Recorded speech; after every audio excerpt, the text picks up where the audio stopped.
So let's again go pawn to d4. He goes d5. So let's again play the queen's gambit. Okay, he goes c6. Very good, very good. Will we master is a quick learner. Let's go knight f3. Yeah, we're live, Suzanne. Good to see you. All right, so let's see what he's gonna do. Okay, he takes the pawn, and there's a lot to be said for this, because it's not easy for me to get this pawn back, because he's gonna follow it up with this. Let's go e3. Try to get the pawn back like this. Okay, he goes b5. Let me go a4. I want to break up this pawn, so then I can go b3, break up this pawn, and I can eventually take here. He goes a6, but I believe I just take. He cannot take with the a pawn because he hangs his rook. So he's got to take with the c pawn, and then we will go b3 to break up the pawn structure. Now, what do we do, you guys, after he takes the pawn on b3?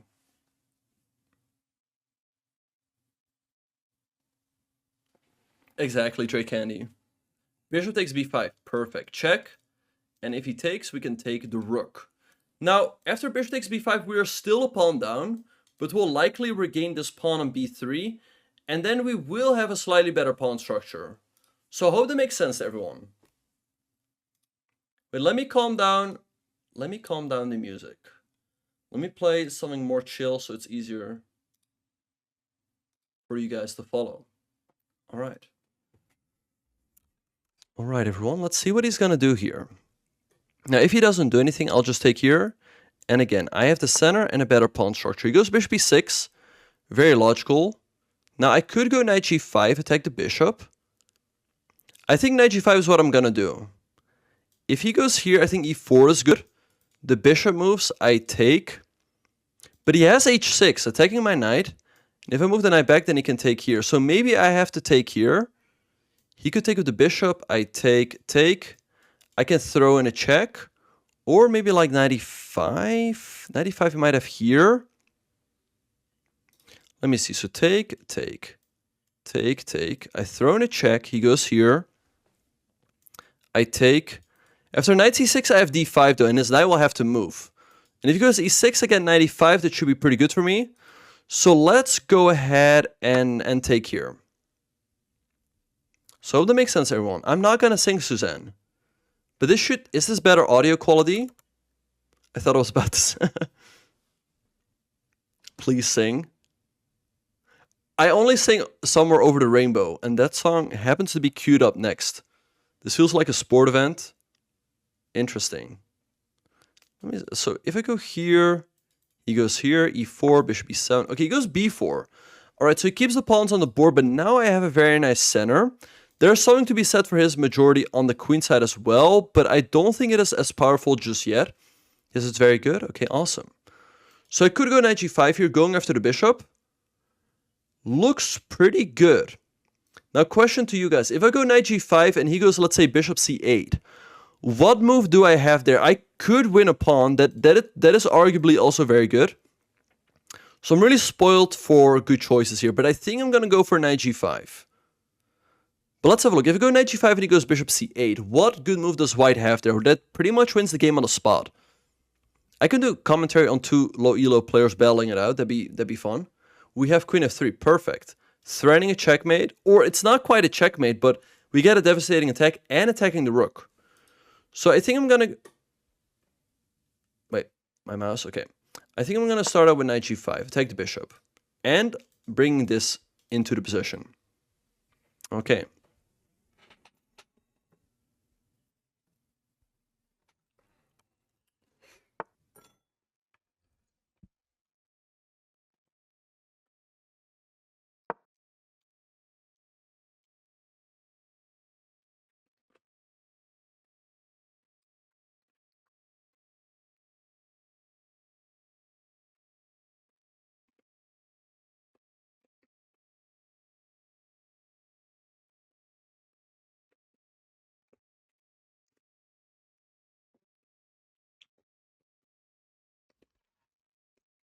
Hello moves, French fries.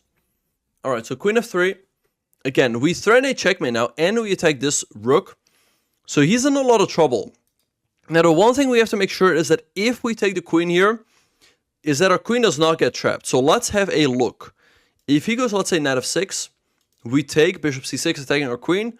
Fortunately, we still have this square on a7, and again, we are up a rook and we're winning the game. So I hope that makes sense.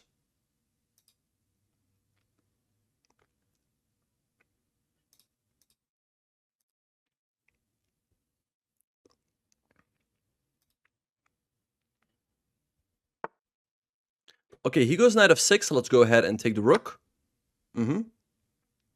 Right, so he might have to do this. We go queen a7, again, we're up a rook and we should be winning.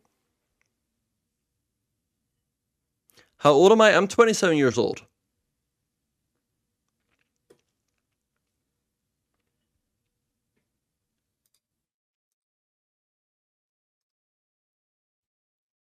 Okay, thank you, sweet spot. I think I'll really like the rapid, and hopefully it'll be valuable to you guys as well. Because we have, well, bishop c6 is a move, but fortunately we still have queen a7. Our queen does not get trapped. Okay, okay. Happy to hear that, Flirt Mobile. Happy to be an inspiration to you guys. On and off the board. But actually, I think I'm gonna let my hair grow out again. Okay, so he goes h6, attacking my knight. I could go knight e4, but I think I'm just gonna move back to f3. If I go here, the reason is he could go here, and if I trade, then he can take the e-pawn and he can move out his bishop right away. But after this, it'll take one more move for him to develop. And my knight can go back to e5, putting pressure on his position. I'm not gonna rock a mullet, no. That's not gonna happen. Alright, so here I go queen a7.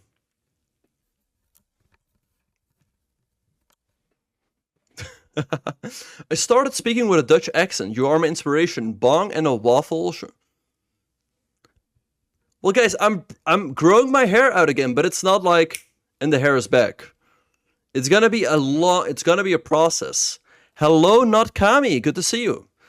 Thanks for the support last stream. Right. Pigtails? Nah, that's not gonna happen. Thank you. Thank you, Batu. Appreciate that. All right, let's see what he's gonna do again. We're up a rook, so everything is looking really good here.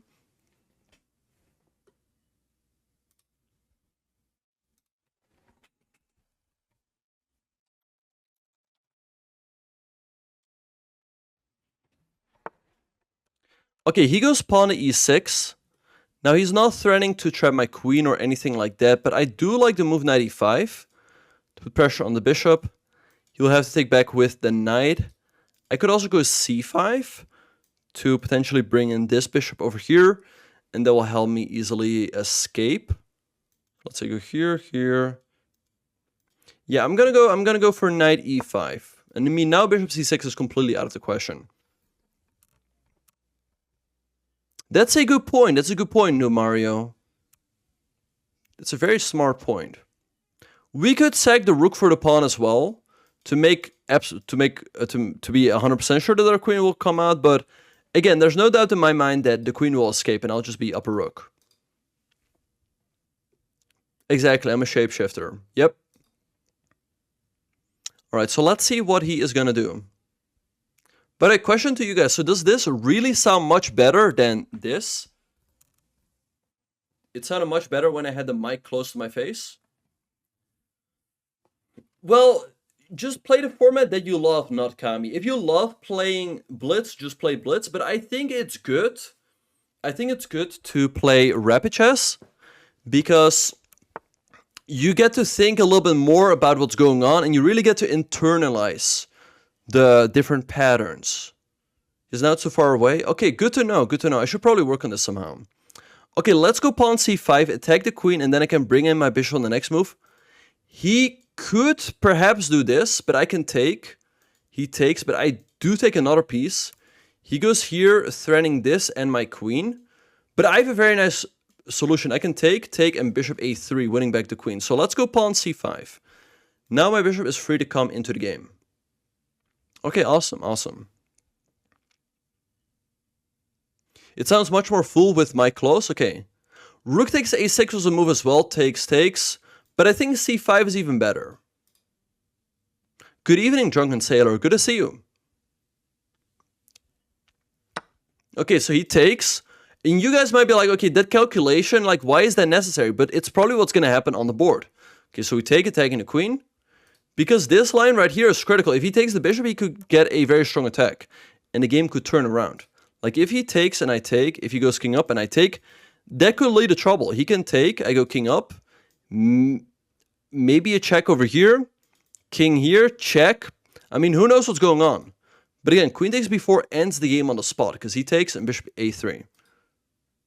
Okay. Knight d3, by the way, wins the game as well. Attacking the queen in here. But I really like queen takes b4. But exactly, no Mario.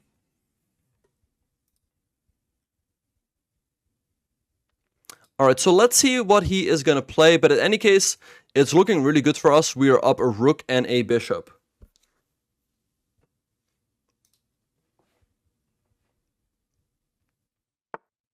Okay, so he goes queen c7. He's attacking my knight. So let's see, I could just go bishop b2 and defend it. I can also take his bishop. Let's see, eventually I do have to bring the queen back. If I take, he takes. I'll just defend the knight. Okay, he castles. Very logical. I think, again, I want to make sure that my queen doesn't, although he doesn't threaten to trap it. But he does threaten this and win back a piece. So I think I'll bring back the queen. And then I go knight d2 and get developed. He's probably got to take here. Yeah, that might be a good idea, Maxi. Yes, but the queen has done its job. We've won a rook and the bishop, so it's more than worth it.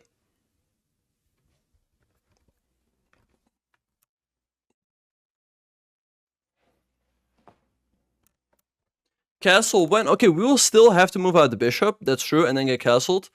But again, we're up so much material that it's completely fine. Thank you, Seneca. Happy to hear that.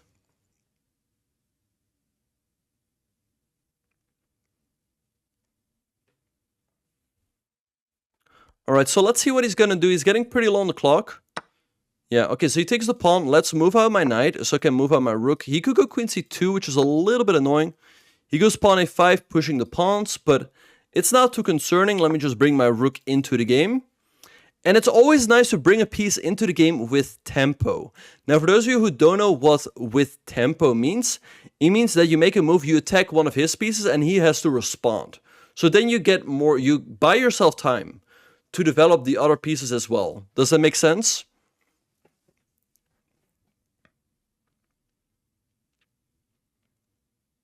Okay, very good.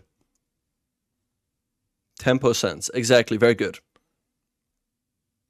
All right, so let's see where he's going to go with the queen. He goes queen b5. This is not a good move because it hangs the queen.